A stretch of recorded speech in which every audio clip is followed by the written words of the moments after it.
Welcome back to Hot Take, everybody. Today we're in a really cool one. We're in a 1998 Acura Integra Type R. This has been kind of one of my bucket list cars for a very long time, and I'm so happy to get to drive it today. This is Brett. Hi there. This is his Acura Integra Type R, and this one is one of the cars that are actually driven. There's a really good story to this car. Brett, you want to give us a little brief rundown of the car?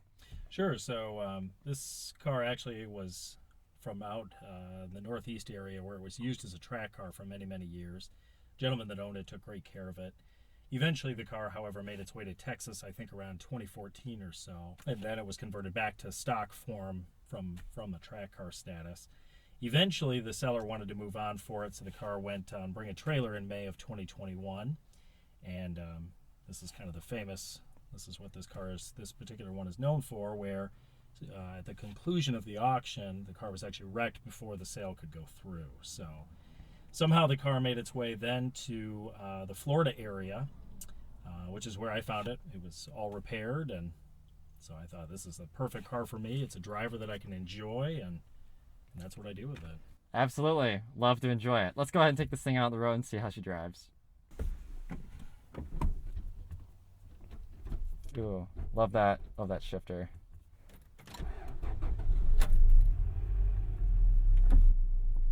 Oh, the clutch pedal is very light. Very, very much so. Honda. Yeah, exactly. Very Honda. There we go. Okay. Only took a second. Each one is a little different too. Right? Yeah. Yeah, were these hand built or? These were seam welded at the factory. So yes, these actually came off the line and they were sort of put onto a hand built line at that point. Honda wanted to go racing, so they homologated a certain number each year. Yeah. So for this year, there were 998 that they actually brought to the U.S. Right. You were telling me the production numbers on these are very low. Very low. I mean, the NSX gets a lot of the glory, but they built 9,000 NSXs. They only built about maybe 3,700 Type R. Wow. Less than half. Yeah. That's pretty surprising. So some initial impressions. It rides pretty, I would say, firm, but not too rough. We are, of course, on some of the bumpier section of road. Okay, there we go. Relearn the car. Oh, the steering feel is amazing now. Yeah, compared with the GSR, which was the next level down, Honda added a lot of extra bracing in different areas. The subframe, underhood, and actually in the trunk there's two braces on this particular car. Yeah, I see that. Hello, guys. That's Michigan for you.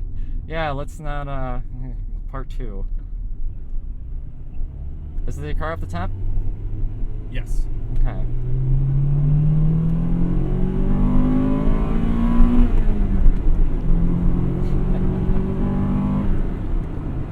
Love that sound, the Vtec kickover. Transforms the car. Absolutely. Absolutely. That's what Hondas are known for. So I did actually drive this once, guys. It's not my cold turkey initial impressions. We had driven it, and then I was having GoPro issues, such as life sometimes with production. But it kind of drives, I don't know. I remember when I drove it the first time, I was really surprised by how it drove, because of how nimble it is. So I'd always kind of thought that the E36 M3 was really similar to this car. I mean, you'd think they would be, right? They weigh a little more, but they have more power. But when you actually drive them, you compare them and feel completely different experience. This seems much more delicate. Yeah, I think that's light form. Yeah, the controls are a lot lighter, but this thing feels a lot more nimble, and it feels a lot smaller. The size difference becomes extremely apparent. To the credit of this car, not to the discredit of the M3, this thing is just really connected to the driver. Okay, I'm getting used to the downshifts again. Gotta be, the bike point's really high, so you gotta kind of lead it up enough revs to get a smooth downshift. But I mean, you get used to it like that. Yes, absolutely.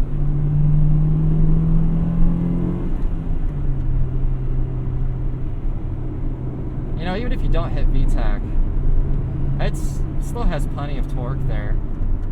It does, and again, that's, you know, because they build these cars so light. This car weighs in, Yeah. I believe, right around 2,500 pounds, maybe a little over. Yeah, absolutely. And I think, what are these? So it's a B18. C5. Okay, it's 1.8 liters, right? Yes, 1.8 liter, 195 horse originally. 195 horse, okay. At the time, it was the most horsepower per liter engine ever built. Yeah. And these were all hand polished. When the engines are assembled, they really went the extra mile for durability. Yeah. Knowing that these engines were going to be raced and used. Yeah, everyone wanted this engine. Yeah, they did. That's why so many were stolen and eventually.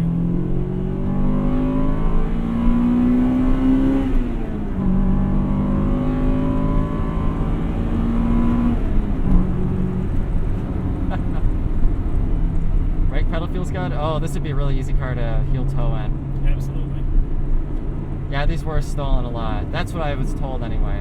Because Hondas also weren't really known for being hard to steal, so you could break into them easily, take the engine if you were savvy enough. Well, unfortunately, the door lock mechanism, as you can see, is pretty easy to get a coat hanger down to. Yeah, And right. from there, it just... You leave the window cracked, that's it. Yeah, it was the thieves' paradise. Yeah. And for the most desirable Honda engine that they built at the time. Right. It just didn't bode well for owners. Recipe for disaster for any Exactly. owners, yeah. These were badged as Hondas in Japan, right? Japan and in Europe. Okay, oh, so Yeah, we were the only ones that got Acura. Yeah, Acura is a distinctly North American brand, so Yeah. everywhere else it was a Honda. Interesting. And these were a bit of a tough sell when they first came out. Yeah. A sticker price of about $23,000. The GSR sold for about $18,500 to $19,000. And in the GSR, you got leather, sunroof, alloy wheels. You know, this thing took away a lot of those, Right. those niceties because of what it was built for. The GSR was the, okay, I just want the same car, but I want it a little quicker. Exactly. This was the, I'm going to go racing. 'Cause Yep. you got AC in the GSR too, right? Yes, you did. No AC in here. There is AC, but it was a factory or a dealer add-on. Oh, okay. So if you wanted it, You could get it. spec'd it from the dealer that way. Does this one have AC? This one does. That is so awesome. That is how I would want one to. Now, that being said, like any four-cylinder, Steals much power. it steals power, so you will feel a noticeable change if the AC is on. So that's why Yeah. I never drive it with it on, just because. Right. I roll the windows down. Yep. Have exactly. that's your poor man's AC. That's right. Yep. Absolutely. But you also get to enjoy all the noise it makes too with the windows down. Exactly. Yeah. This is so. You know what's funny? I drove a Civic CX, 98, same year as this, a few weeks ago, and as far as driver's controls go, identical. Yes. They're both so good, and I never understood why someone would want to buy a Civic with no tachometer, but after driving that, I'm like, okay, I get it. Like, you don't have the engine, but you have everything else. Yep. I just got to hear the VTEC. It's like a little over 6. You really got to ring it out there to get your You VTEC. do. You really do. They want you to rev it out. And at the time, that's what Honda was known for: natural aspirated, high revving engines. Yeah. Ooh.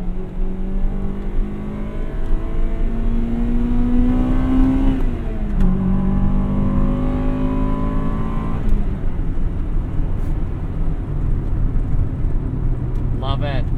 Second gear is a great gear in this car. Second gear is a go gear. It is fairly tall. You can get just over 60 miles an hour in second gear. Plenty. The gearing is shorter on the Type R as opposed to the GSR, right? Yes, I believe it is. Yes. Okay. That would make sense. I know it is on the NSX because I saw Topher and Tedward both did. They drove an NSX, and that one had the Type R gearbox, Yes. and it looked like it completely transformed the car. It does. In the stock form here in America, the Acura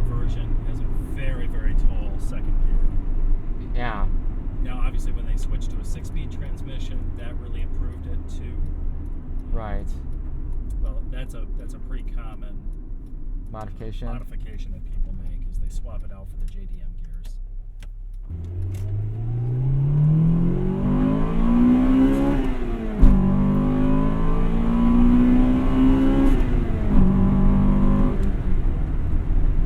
That's such a great feeling. Definitely bucket list 1-2 right there. 9,000 RPM. There's nothing like the B series motor for No, sure. Absolutely not. People say the Ks are better, and maybe, yeah, they're cheaper for boost, like they're probably similar, maybe better, whatever. But if you just want that classic Honda experience, get a B series. Yeah, K series are bought to be built. Yeah, exactly. You know, to put 500-600 horsepower to, and they're built really, really well. As is the B series, really dead nuts reliable engine. But you lose a lot of that when you start messing with it. It's also crazy how much RPMs you get to play with. I mean, the mid-range is like 4,500, 5,000. Yep. Most cars, that's like you're approaching red line. This thing, no, you got, you still got thousands of RPMs after that. Yeah, 4,500, that's about the mid-range. And a lot of times when you watch these cars race back in the day, you would see them running at 6,000, 7,000 all day long. Yeah. They would keep it right in that Vtec range, and they just were completely reliable. Just keep laying into it, yeah, absolutely. That's what they were made to do. That's right. I respect that. I think the feel in this car is certainly one of the high points. And the suspension, we were going over the bumps earlier, I was talking about how firm it was. But that carries over once you get into the smoother road with a lot of turns. That firmness is what kind of makes the car feel really tight and connected with you. These came with a factory limited slip as well. A lot of times you just put it into the turn, and the limited slip will really sort it out for you. Did the GSRs come with that? I believe they did. I'd have to go back and look that up. You know what's funny? I noticed when I did the 1-2, I bit a torque steer, which I've not noticed in any other gear. Yeah. Just in first. Yeah. Which is We'll kind get of, just a little bit of that. yeah, just a tiny bit. I know it's weird, you think, oh, it doesn't have a lot of horsepower, but it also doesn't have a lot of tire there.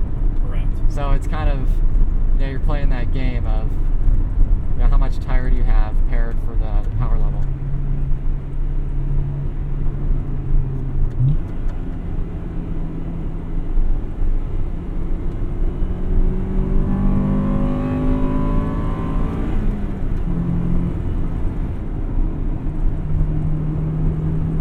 It might be the engine I'm hearing, not the exhaust.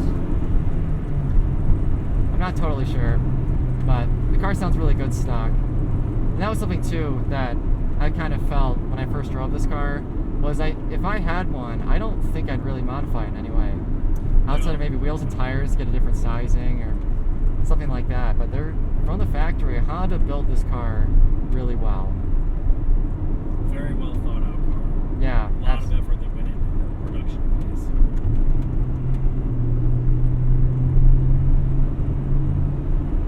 Back during that time, Honda had dominated Formula One in the late 80s and early 90s, and they took a lot of that technology and know-how, and they really did put it into the NSX and the Integra Type R. Yeah. So you own you own a lot of Hondas, but you own the NSX and this car. Which do you prefer and why? I do really enjoy the NSX. That car has just phenomenal handling.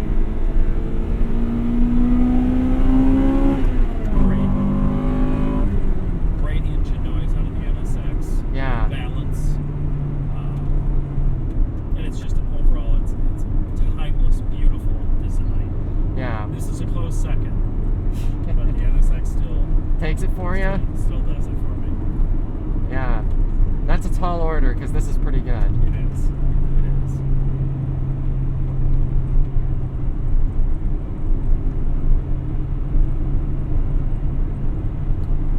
Honestly, every gear is a pretty good gear in this car.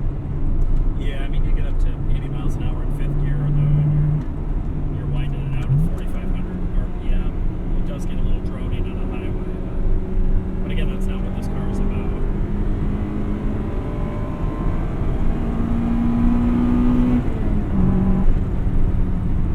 absolutely. You really get into a rhythm with this car.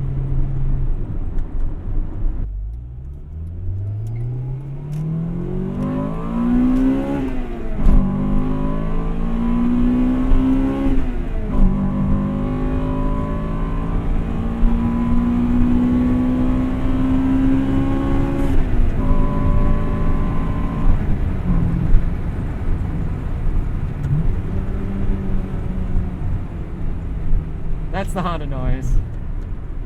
Love it. Now once you get up to highway speeds, it's not that slow. No, not at all.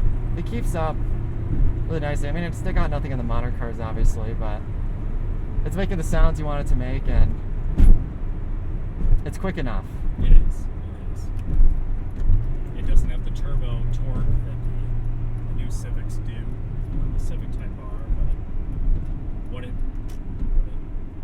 misses there, it makes up for in experience and just the noises and the feel.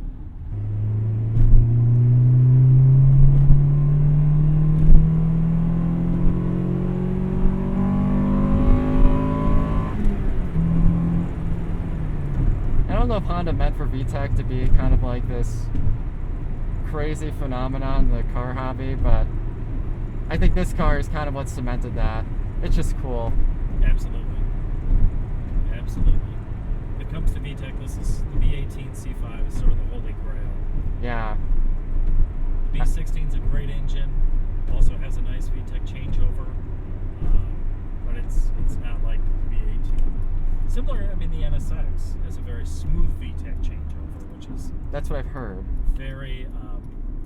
It's tough to really notice when that happens precisely, unlike this. Yeah, or like you feel it, you're like, okay. We've now finished our test drive of the Acura or Honda Integra Type R.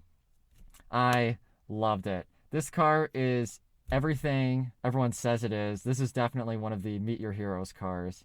If you're looking for the performance, it's for backroad fun, it's perfect. It's not too fast. You get to use all the horsepower. And even though it makes less than 200, you kind of just have to get in the car, feel it out, see what it's like. And if you're a fan of like 90s, early 2000s, kind of that golden era mechanical sports car, this is peak that. You'll absolutely love it. Thank you for coming onto the channel. Absolutely. Is there anything else you'd like to say about this car? No, it's going to be with me for a long time. long time. That's how you know it's good. Yeah. With that, let's go ahead and give it a score. Utility. The Integra Type R has an okay amount of room. Back seat room is average for a coupe like this. I'm 6'2". My legs are okay, but my head is on the headliner. No surprise there. Comfort is a bit of a pitfall. In the spirit of making a connected driving experience, Honda sacrificed the ride quality, and there's a fair amount of wind noise that enters the cabin. It gets a 3 out of 10. Features. There is not a lot. Also, in the spirit of being connected, Honda did not give you a lot. It would get a 1 out of 10, but it does have power windows, and the materials feel purposeful as opposed to cheap, so it gets a 2.5 out of 10. MPG. The Integra Type R gets 22 city and 29 highway with a combined of 24, giving it a 6 out of 10. Cool factor. The Integra Type R was a very important car for Honda as a brand and in the racing development. The V18 C5 is a legendary engine. Even 25 years later, if you pull up to a car meet in one of these, everyone will have their eyes on you. Part of this is the low production numbers, but adding everything up, I'm going to give it a 9 out of 10, a new hot take high. Driver's feedback. The Integra Type R feels very connected and in tune with the driver. The handling is very predictable and you feel in control of the car. My words here are understating how well the car communicates to the driver. The only pitfall for me is how light the controls are.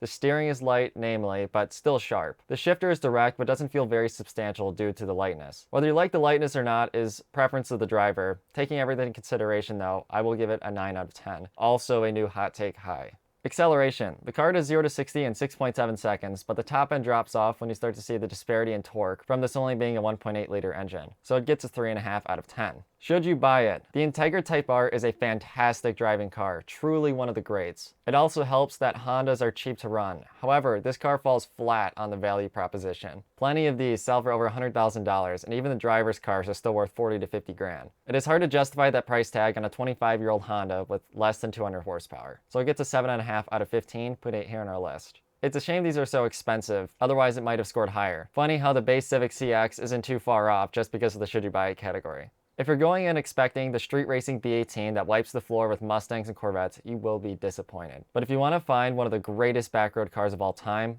look no further than the original Integra Type R.